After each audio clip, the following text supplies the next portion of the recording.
My 23M wife, 26F, can't separate kink from everyday life, and it's getting embarrassing. I love my wife. This is not a divorce-worthy issue lol. It's just very embarrassing. Without going into specific terminology or detail, I dress as her doting wife and she acts as a degrading husband to me. If you're going to comment to make fun of me for this, please don't. I get it's a bit weird. We used to just do this sometimes, but quarantine has let us kind of do full days of it. Anyway, the issue. Sometimes she will passingly call me an offensive or feminine term outside of play, or insult my masculinity in some way. Tell her she can't do that during a normal day, and she apologizes, but she inevitably ends up doing it again. She says it just slips out, and I can forgive that, but when she calls me princess in front of my mom I just want to die. It would have been worse if it was a serious insult or something, but that very well could have happened too. This has honestly stopped me from enjoying it. Miss Vanilla Sex. I told her I don't want to do it anymore, which she's disappointed about but respected, but she still messes up. Is there any way I can drill it into her head that was in the bedroom and I'm very much a guy who doesn't want to be called those things in a regular setting? Just telling her does not work. There's a part of me that's worried she's permanently lost respect for me and may not even see me as a man anymore. Is there some psychological reason why she's doing it? Can it just slip out? Edit, I'm going to be a dad! Exclamation mark. She's getting off on humiliating you in public. She's crossing a line and going from role-playing an abuser to actually being an abuser. If she refuses to stop humiliating you, you'll need to consider whether or not this is her real self she's showing you and not just her kink. Perhaps you need to employ another technique, like my parents did as a teenager, to make me stop saying like after every sentence. In your case, anytime she calls you princess you immediately say it back to her. It becomes so incredibly annoying to her that she stops saying it. Worked for me.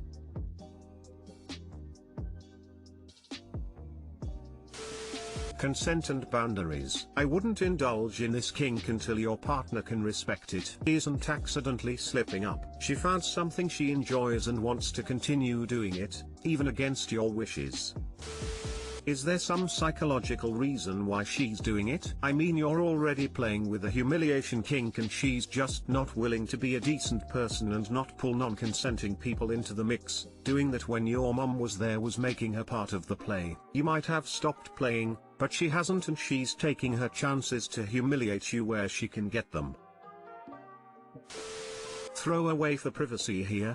My wife and I engage in a similar kink in that she likes to be called nasty, degrading and humiliating names. Some of which, if I were to call her in front of other people, would probably cost friendships. Even have a favorite pet name of sorts that I call her during our intimate sessions. Never have I come close to accidentally using any of those names in public or outside of play. A lot of those words aren't in my normal vocabulary. Sure, accidents happen, but how often has this happened? Along these lines, I, like a lot of other people, grew up using FGGT as an insult or even just jokingly calling my friends that. When I realized that it was wrong to use that word, I stopped saying it. Sure, I still thought it at first, and I'll admit I said it once or twice after I made the decision that I wanted to stop saying that, but it wasn't that hard to cut out. Please make sure that things stay consensual and express to your partner that this isn't okay. You have boundaries and that is good and healthy, and you deserve to be respected. This isn't something to just brush off. If she called you an ex's name, would that be okay? No, of course it wouldn't. I'm terrified of what my best friend of 15 years is planning in retaliation to a fight. She seems almost psychotic and won't let it go. Too long didn't read. My friend has a history of being really vindictive to crazy levels when things don't go her way. I think she may be a narcissist, and after a recent fight where our larger social circle took my side, without me asking or anything, I started recently trying to grey rock and other techniques to get rid of narcissists because she wouldn't let it go, and now I think it's backfired and she's showing signs that she won't let up, and that's she planning some sort of revenge by contacting all my friends that she doesn't even know, and someone someone from my work. Sorry this is about to be so long. Back info, we are both in our mid-20s and have been best friends, inseparable, since we were young children, and our shared social circle is still closely in touch. We always had a very specific dynamic / reputation. In school I was the class clown who was a mess and unorganized, outgoing, loud and easygoing, and she, I'll call her Jane, was known as more introverted, competitive, stubborn, organized, and with her sh/t together. We have talked every day for 15 years and were incredibly close. Until a couple months ago I would have said with certainty she was the only person I could guarantee would take a bullet for me. When we graduated college I landed a high-paying job that I love and moved into a decent apartment in the city. I have an amazing boyfriend that my friends love, and I got into a part-time master's degree program at a highly ranked university. Jane struggled to find work for years, just demand for her field is low and the panorama, eventually taking a job she had no interest in that didn't pay enough, so she lives with her parents. She also has always been really insecure about never having a boyfriend/relationship, and because most of our shared friends are in relationships right now it has become a really sore spot with her. She met someone on a dating app but were only together for 4 months. It has been 9 months since their breakup and she is still very upset about it. Our shared friends have gotten very used to her complaining about her life situation, and she has always been a complainer, but I used to think her pessimism was a cute part of our opposites dynamic and enjoyed finding ways to cheer her up. Looking back I'm seeing it through the lens of chronic victim complex. Since my friends have made jokes about me being the most successful after all and being proud of me, our relationship was rocky. Everything blew when a series of awful events happened in my life all in the span of 1 month. My mom, we're very close, was diagnosed with an incurable aggressive brain disease. My roommate, and close friend, attempted suicide in our apartment, and my college friend and dog both passed away unexpectedly. Everything happening with my mom alone has been the hardest thing I've ever been through, and I felt just overwhelming anger at the world that this happened to her and helplessness at not being able to help more than what little I can do. My little sister told me she had always thought of me more as her mom, and it opened this huge anxiety of responsibility for her when I'm not ready to lose my own mum in such a painful way. I was really struggling with my mental health and sort of hit a snapping point when I had a big fight with my boyfriend that was blown up by everything else going on. Everything is fine now. Our mutual friends are amazing, and I'm not known for getting down easy / joking coping mechanism, but they recognized I was really struggling and put in a lot of effort to be there for me and help as much as they could. It got to the point where I was taking multiple anti-anxiety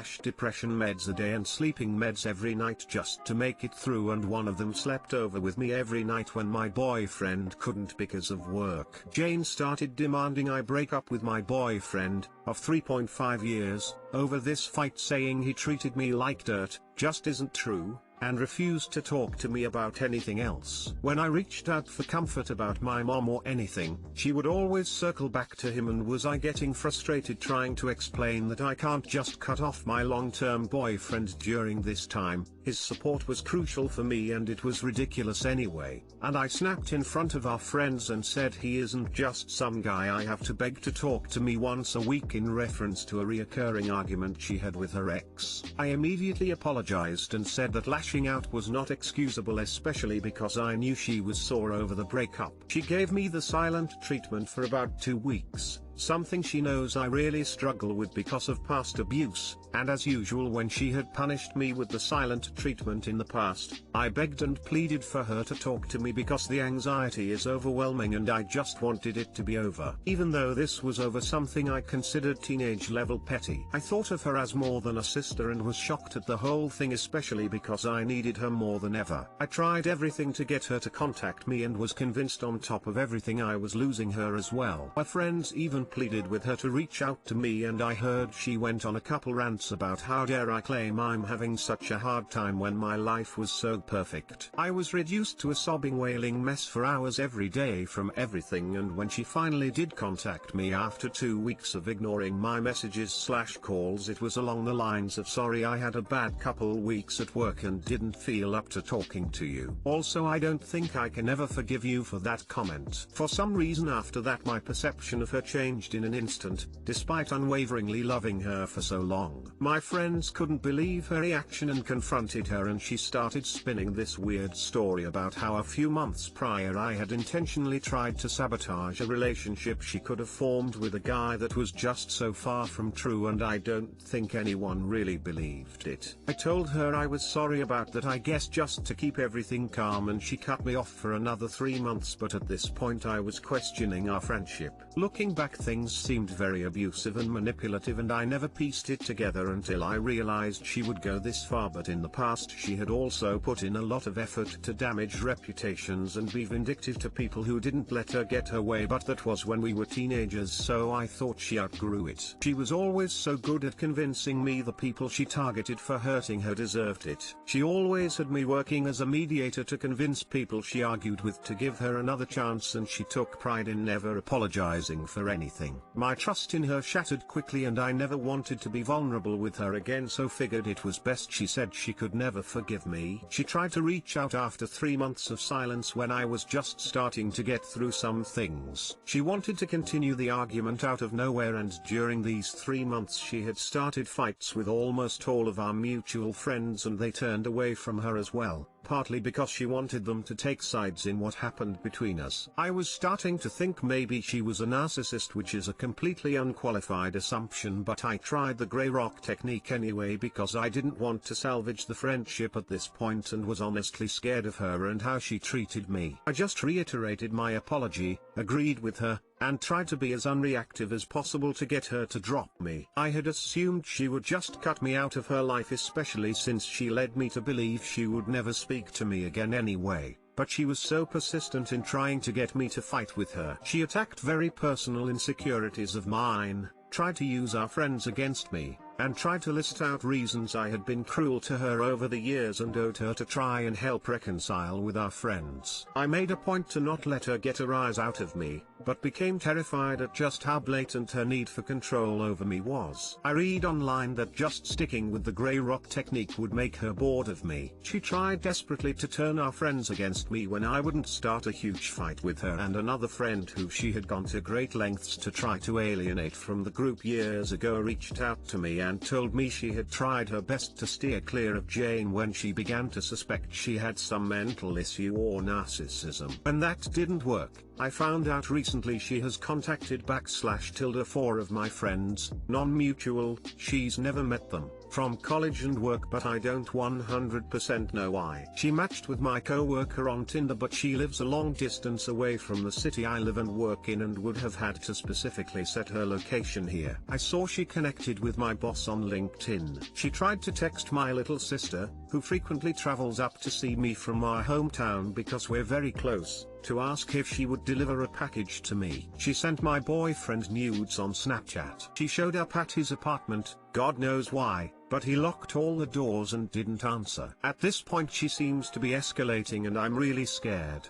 and she sends me daily text messages that just don't make much sense. Sentences aren't complete or missing random words. Her mother called me screaming at me because I'm a horrible person and Jane hadn't come home for 3 days without notice. My friends are also completely shocked but haven't heard from her in a while, other than the occasional group chat message saying something weirdly normal about the weather or something. I have no idea what to do. I don't even know what I'm dealing with, to be honest. I'm terrified she'll do something to my family or something, but I'm also scared to say something or do something unless that is what triggers her to act. I don't even have any solid evidence of her attempting something specific other than all of these weird behaviors and a terrible feeling from knowing her for so long. I go back and forth daily, just gaslighting myself, so she doesn't have to, though she tried extensively, that this is really bad, but also that I'm overreacting about it all and maybe it was just unreasonable to react the way I did to our fight, so I'm driving her crazy. Help?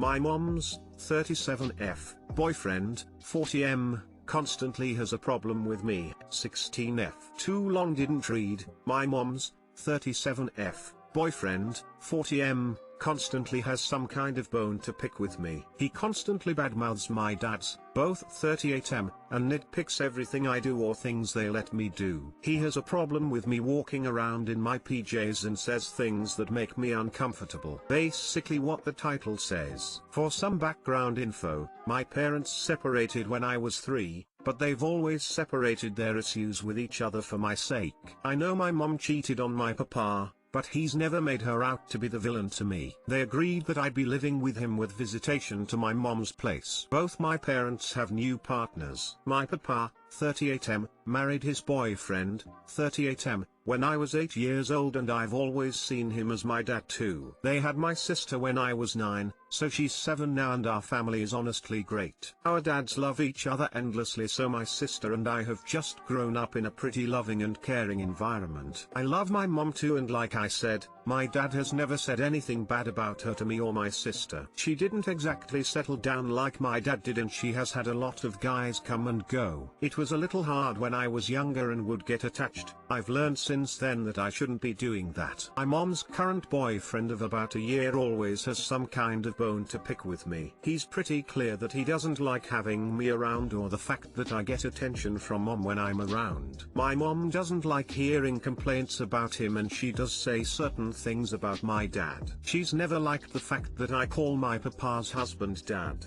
Her boyfriend also has a problem with the fact that I'm living with them when he doesn't even like me in the first place. I honestly don't know what he wants from me. It's getting hotter where I'm from, and I usually sleep in shorts and t-shirts, and he has a problem with me walking around like that, and it makes me uncomfortable. He also makes weird comments that insinuate that my dads would look at me like I'm not their daughter and would essentially sexualize. He also doesn't get why they're even married and raising children together. These kinds of comments are another thing that makes me uncomfortable. He's also mentioned things about my body like I'm showing off my figure and my boyfriend would be lucky. I don't know what to do. Would it be bad if I told my mom that I won't be coming over anymore as long as he's there? I don't know if I should tell my dads about them either. My dad, especially, is super protective of me and sister and would never let anything bad happen to either of us or my papa. I have no problem just living at home with my dads and sister until my mom can sort things out with her boyfriend, if she does. I just don't want to completely cut contact with my mom.